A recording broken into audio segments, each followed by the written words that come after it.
से पहले नजर डालते हैं अब तक की बुलेटिन। जी बिल्कुल, इस्लामाबाद की अदालत की तरफ से इमरान खान की गिरफ्तारी और नाअहली के खिलाफ पीटीआई लेबर विंग की तरफ से डिस्ट्रिक्ट बार रूम की सब्ज़ाज़ार में एहतजाज किया गया। एहतजाजी मुजाहरे की क़यादत ज़िली सदर woman wing Saima Naureen advocate, senior कानूनदान लुबना एहतशाम सदीकी एडवोकेट और फूल खां एडवोकेट ने की। इस मौके पर गुफ्तगू करते हुए मुकर्रीन ने अदालत के फैसले को सोची समझी साजिश करार दे दिया। उनका कहना था कि इम्पोर्टेड हुक्मरान समझते हैं कि इस तरह के बोगस फैसलों से इमरान खान का रास्ता रोक लेंगे। ये उनकी भूल है।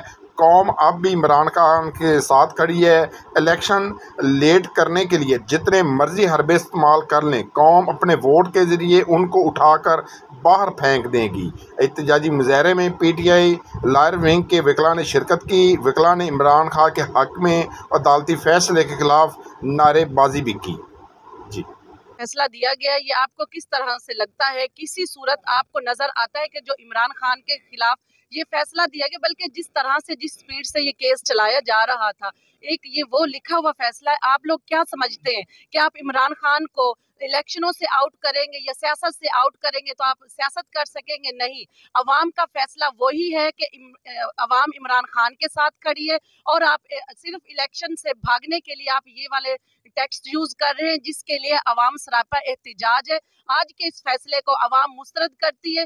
देखिए कितने केसेस पेंडिंग पड़े हुए, इतने केसेस आप बाकी अवाम के भी अगर इसी स्पीड से चलाएंगे ना, तो मुझे नहीं लगता कि अवाम इस तरह अदालतों में धक्के खाए। और अगर हमारी अदालतें इतने ही फेयर इंसाफ करती है, तो आज हम जिस नंबर पे हैं, हमारी अदालतें, हमारे जो आला अदलिया है, जो हमारा इंसाफ है, एक इस्लामी मुल्क होने के नाते जिस नंबर पे हैं, मुझे नहीं लगता कि हम इस रैंकिंग पर होते।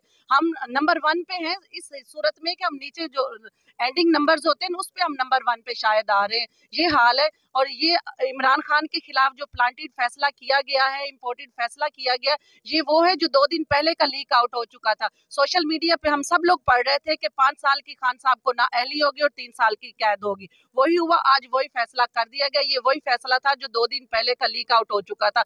इन सबको अवाम मुस्तरद कर चुकी है। अवाम इमरान खान के साथ है और इंशाल्लाह ताला हम वुकला इस तहरीक को चलाएंगे। हम सुकून से नहीं बैठेंगे। हम इंशाल्लाह ताला पेश रहेंगे। ना हमें ये जेलें डरा सकती है, ना ये हमें कैदो सोबतें हमें डरा सकती हैं। अगर इस पाकिस्तान की तकदीर को बदलने के लिए, अगर इन इम्पोर्टेड टोलों से हमें अपनी जान छुड़ाने के लिए हमें कैद भी काटनी पड़ी, हमें मुसीबतें मुश्किलें उठानी पड़ी, तो हम तैयार हैं। रहमान रहीम, आज जुडिशल हिस्ट्री का ब्लैक डे है। पाकिस्तानी तारीख में ऐसा कोई फ़ैसला नहीं हुआ जिस पर टीए की एप्लीकेशन मौजूद हो, ट्रांसफ़र एप्लीकेशन मौजूद हो कि इस जज पर एतमाद नहीं रहा तो वो जज फ़ौरन ही ट्रांसफ़र कर देता है किसी दूसरे जज को। ये वो दुनिया का वाहिद फ़ैसला है जो जज ने कहा है आप अदम एतमाद करें लेकिन मैं फिर भी ये फ़ैसला करूँगा। ये जुडिशल तारीख का सबसे तारीख फ़ैसला है जो तारीख लफ्ज़ों में याद किया जाएगा, ब्लैक डे के नाम पे याद किया जाएगा। फेयर ट्रायल का राइट नहीं दिया गया इमरान खान को, उसको जो विटनेसेस की लिस्ट उसने दी उसको एक्सेप्ट नहीं किया गया। हाई कोर्ट ने भी इवन के कोई इसमें प्रॉपर फैसला नहीं दिया एक दिन पहले।